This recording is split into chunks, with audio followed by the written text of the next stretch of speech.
see me tell you, these are still the serial killers that are still on the loose today. Hey, man, hell nah. Hell nah. Oh, hell nah. Vending Let's get into machine this killer. motherfucker. On April 30th, 1985, a 45-year-old truck driver stopped near a vending machine in Fukuyama, Japan. Okay. He was exhausted from work and was looking for an energy drink to help him power through the rest of the day.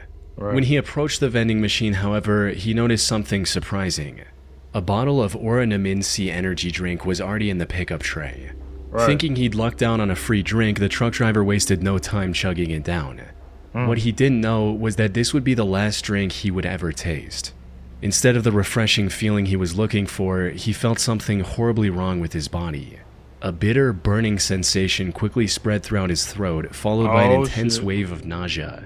It wasn't long before he was lying on the road in excruciating pain. He was rushed to a nearby hospital where doctors discovered a lethal amount of paraquat dichloride in his system. Paraquat is an herbicide that was quite common in Japan at the time. More importantly, it's also highly toxic to humans. Shouldn't that be legal? When ingested, illegal? it can lead to severe nausea, throat inflammation, internal chemical burns, and eventually death. This is also why it's been banned completely from over 70 countries to date. Unfortunately, despite knowing the reason for his illness, there was nothing the doctors could do to save his life. There's no antidote for the deadly chemical today, let alone back then. So, after hanging on to his life for a month, the truck driver passed away on the 30th of May, 1985. At first, investigators assumed that given the nature of his work, he might have accidentally encountered the toxic substance while on duty. However, after reviewing his haul records, they found no trace of this herbicide or anything remotely linked to it. This left them with only one conclusion: the chemical was mixed into the drink he consumed just moments before collapsing in agony. But with no leads or concrete evidence, they couldn't determine whether it was a murder or self-inflicted act, resulting in the case getting shelved for the time being. Now, while this might sound absurd today, you have to understand that paraquat was readily available in the country at the time. And that's crazy. You didn't need any prescription or identification to purchase the chemical, leading to over 1,400 people using it as the poison of their choice in 1984 alone. In other words, the possibility of it being self-inflicted was just as high. However, just as the investigators were about to give up on this case completely, they received tragic news. Another person had fallen victim to the same poison after consuming Oranaminsi on the 5th of September. Man, catch this nigga. Another 6 days later, and one more 2 weeks after that. By this point, it was clear that someone was deliberately poisoning vending machine drinks across Japan. Hell yeah. This was the work of a deranged serial killer. Unfortunately, this supposed killer was also extremely thorough. He didn't leave any fingerprint or DNA evidence on the drinks he tampered with, and only he one of them motherfuckers right there, bro. That's one of them motherfuckers that you... Hold on. We finna get back into the video, but before we do, man, I just want to say, man, if y'all want to keep seeing these videos, man, follow this page right here. Follow this page right here. And follow this last page right here. These are all 3 of my pages right here, man. And, man, follow them up, man. Let's get it. Let's run it up, man. Appreciate y'all, man. Let's get back into the video. You know you're not finna catch. It's one of these motherfuckers that go on a mystery. You ain't gonna never catch them.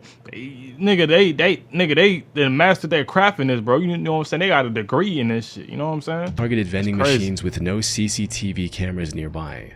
As for why his victims willingly drank the unknowingly poisoned drinks he left behind, that had to do with the buy one get one free promotion Oranaminsi was running around the time to entice younger consumers. However, since some people only wanted the one drink, they often left the second free drink near the vending machine as a gift for the next person. This was common enough that people didn't find the laced drinks suspicious and drank them without a second thought. Sadly, this method was terribly effective. By the end of the year, this mysterious vending machine killer had claimed the lives of 12 victims and had severely injured 35 more. But as I mentioned earlier, this killer was a master of hiding his tracks. We can see. He operated all across western and central Japan, as well as Tokyo, making it near impossible for investigators to pinpoint his location. The lack of evidence also made it difficult to figure out his motive.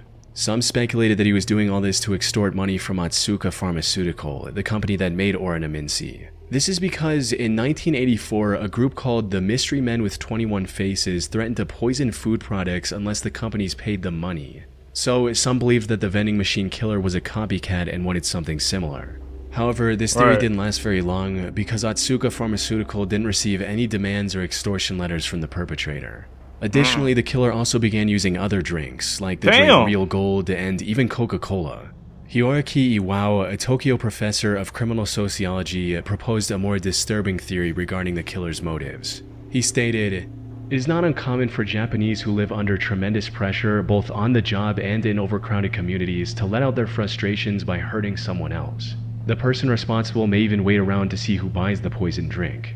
He or she may find this is a kind of exhilarating release from the tensions of life in Japan." But even if this was the truth, it still didn't bring investigators any closer to catching the suspect. Right. Left with no other options, the authorities turned to the public and launched a nationwide campaign on the 27th of September. They placed signs and distributed leaflets telling people to avoid suspicious free drinks and to properly inspect the cap seals on their beverages before consumption. They also instructed vending machine owners to investigate their stock for any anomalies and told chemical shops to monitor their customers more closely. It's unclear how effective this campaign was, as the number of victims kept increasing even after its launch. But then something unexpected happened. What happened? On the 17th of November, the murder spree stopped completely after the death of a 17-year-old girl. She was the only female to have died from the poisoning. It's possible that the person who committed these atrocities had a moral code against harming women. Yeah. Though that's nothing more than a people. baseless speculation. Due to the complete lack of evidence, the vending machine killer was never identified, cementing this case as one of the most chilling, unsolved mysteries in Japanese history. And he's still around here roaming free to this day. We will never know who this person is. We are never going to find out who this person is. So that's crazy, bro. I ain't gonna lie. That gives me chills in my body, dog. Cause like, you don't know who this can be around here roaming, bro. They could be in your city right now. We never know. We could have passed by them one day and looked in their face and we never knew it was them. It's crazy, bro. That's crazy. I ain't gonna lie. Little Rock serial stabber. On April 11, 2021, the Little Rock Police Department received a distress call from South Pulaski Street regarding a potential homicide. When they arrived at the scene, they found a middle-aged woman lying on the street with stab wounds all over her body. This woman turned out to be 41-year-old Deborah Walker. She was homeless at the time and was living on the streets when this incident happened. Now, what the homeless person do? She was quickly taken to the hospital where medical staff discovered that she had been stabbed at least 15 times. Despite lying on the street, bleeding for what may have been hours, she miraculously survived and managed to regain consciousness the same day. Investigators also visited her in the hospital to gather any information she could provide about her attacker. Unfortunately, she was attacked somewhere between 1 and 4 a.m. It was still dark outside, and all that she saw was that her attacker was a tall, African-American male with a slender build. Now, in most other similar cases, such limited information would hardly be enough to generate any leads. But in this instance, the description Deborah provided left the investigators in disbelief. That's because her attacker's profile closely matched the perpetrator of another incident that took place about 8 months earlier in the surrounding area. The victim of that incident was 64-year-old Larry Eugene McChristian. He loved to kill a nigga. He was living in Little Rock with his daughter Sarah, who was on probation at the time. Right. On the 20th of August, 2020, he had a medical emergency and was taken to the hospital in an ambulance. He was discharged from the hospital the next morning. Right. However, when the hospital staff tried to contact Sarah so she could pick him up, she wasn't answering her phone. So they gave Larry the information about a nearby homeless shelter and a bus token to get there. Later that day, Sarah came to the hospital looking for her father, only to learn that he'd been discharged hours ago. She then reached out to the homeless facility Larry was told about, but they didn't know anything about his whereabouts either. The only option she had was to file a missing persons report and wait for the police to find Larry. 2 days later, on the 24th of August, Sarah received the call she was waiting for. Tragically, it wasn't the news she had hoped for. According to the official report, the Little Rock Police Department found Larry's body on South Gaines Street at around 2 a.m. They identified him by the hospital discharge papers he had on him. More importantly, he had multiple stab wounds on his body and was unfortunately already dead by the time the police arrived. Ooh! Hey, bro, whoever this killer is, bro, this nigga going around stabbing niggas with no trace. Nigga, what happened? Hey, bro, whatever area they're around, bro, don't they got security cameras? Don't they got house surveillance, ring cameras, bro? Let's catch this nigga, bro. You know what I'm saying? Come on. His death was declared a homicide, and the investigators began looking for clues almost immediately. Surveillance cameras? This proved quite impossible at first, since there were no witnesses, and there wasn't anything that could be used as evidence. And he doing this shit at dark, too. However, after inspecting the surrounding houses, they had a major breakthrough.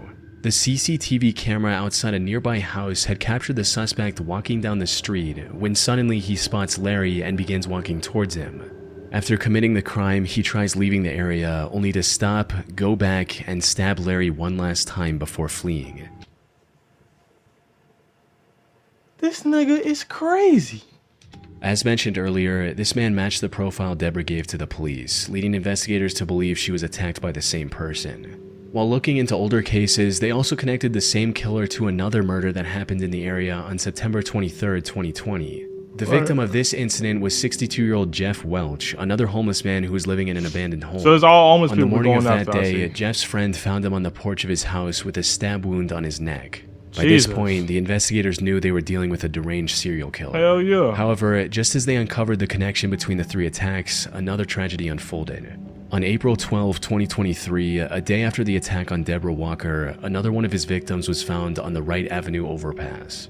The only thing in common with these 4 attacks was that they all involved homeless individuals, and they all happened between 1 and 4 a.m. There seemed to be no clear pattern on how the perpetrator selected his targets. This left the Little Rock community terrified to leave their homes, fearing they might become the next victim of the serial killer on the loose. After realizing the potential danger of the situation, LRPD began spreading awareness about the man who is now being referred to as the Little Rock Slasher. They also turned to the public to ask for any information they could provide on the matter, and even announced a $20,000 reward. We also need your help. If you have seen anything suspicious or have surveillance cameras on your homes or businesses in this area, please contact us at 501. Unfortunately, despite having CCTV footage of the suspect, the Little Rock Slasher was never caught. The case remains a mystery to this day. Or at least that's what the official reports say. While researching this case, I came across an Arkansas-based blog called the Snarky Media Report.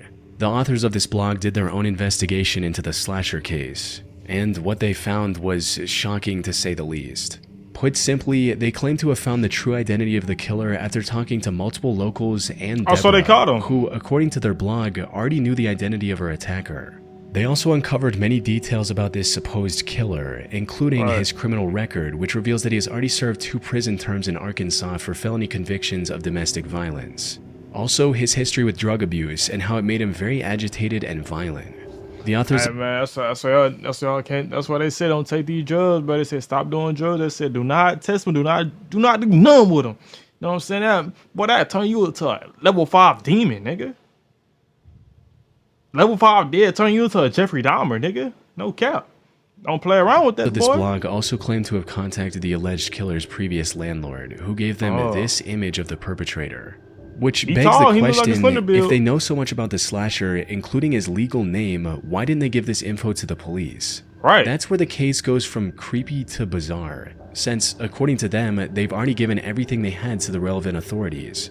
Despite this, the Little Rock police didn't make any progression in catching the serial killer. Snarky Media also published a video of the Little Rock mayor and police chief refusing to answer questions about the case. This seems to hint at something incredibly shady going on behind the scenes. That said, there's no way for me to confirm if the authors of the Snarky Media blog are telling the truth. For all we know, their whole investigation is made up, and this is just some random guy who has nothing to do with the 4 attacks, and it's all a ploy to make the Little Rock Police Department look bad. Most of the information they've gathered seems to check out with what's released publicly by the authorities. The only discrepancy in their investigation is the age of the suspect.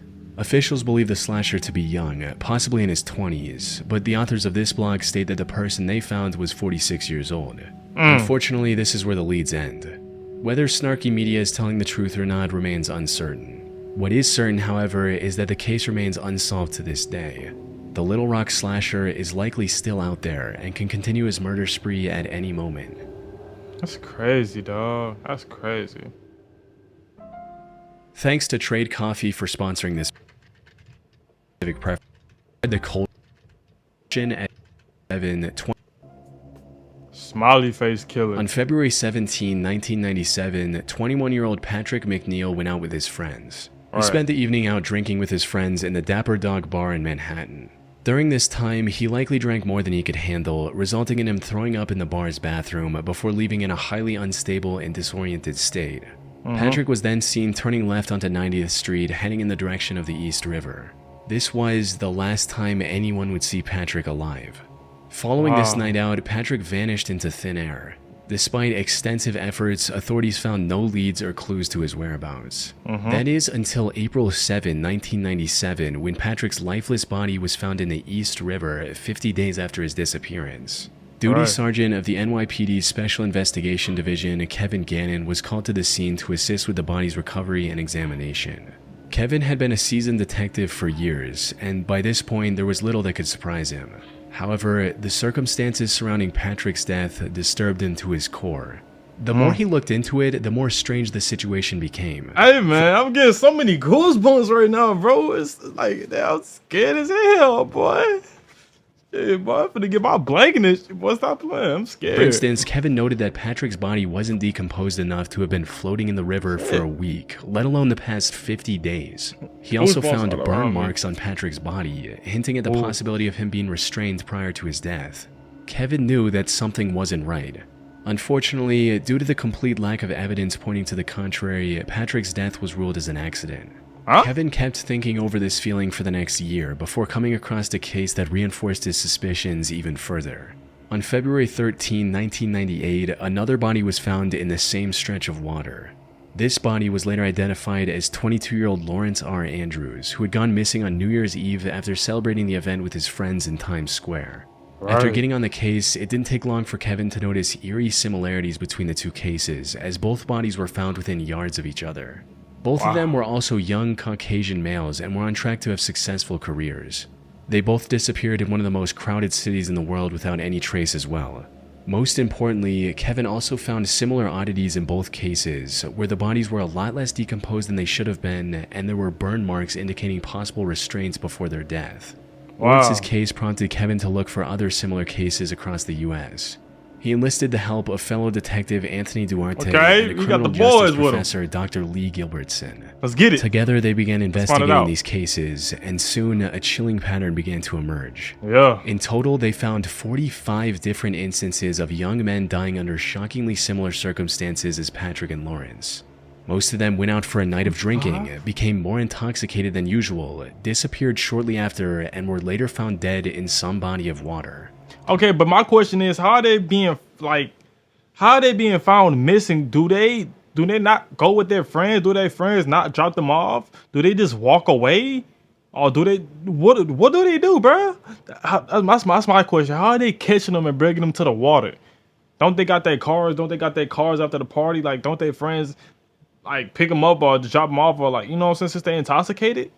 Like, I'm confused. Almost all of them were also Caucasian and on track to have a high-paying career like engineering after college. It's a pattern. Most disturbingly, however, they also found graffiti of smiley faces near the bodies of at least a dozen different victims. What the fuck? This led to the three investigators creating the smiley face murder theory.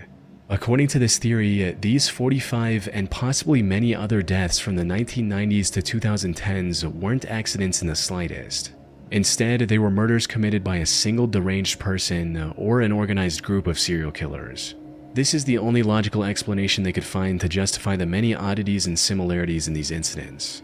That said, while this theory makes complete sense to some people, others aren't convinced one bit.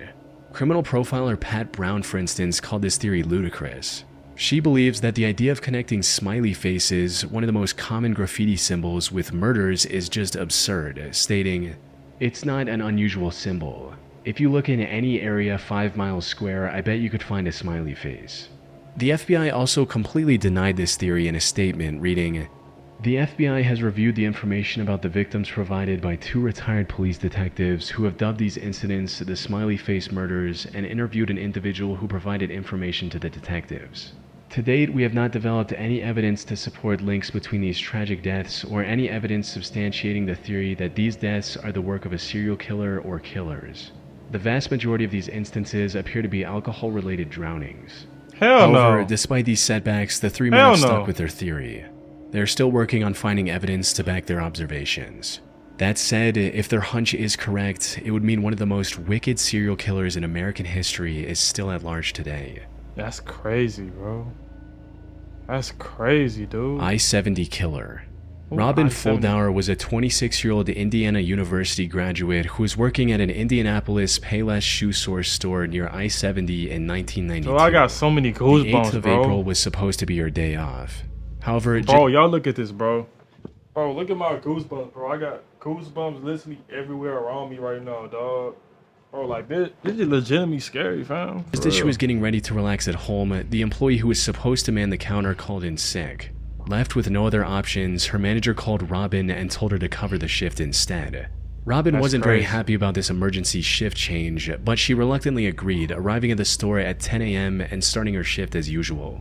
Unfortunately, her day was about to get a whole lot worse. Everything seemed normal until 2 p.m. when the manager called the store for a routine check. To her surprise, Robin wasn't picking up the phone.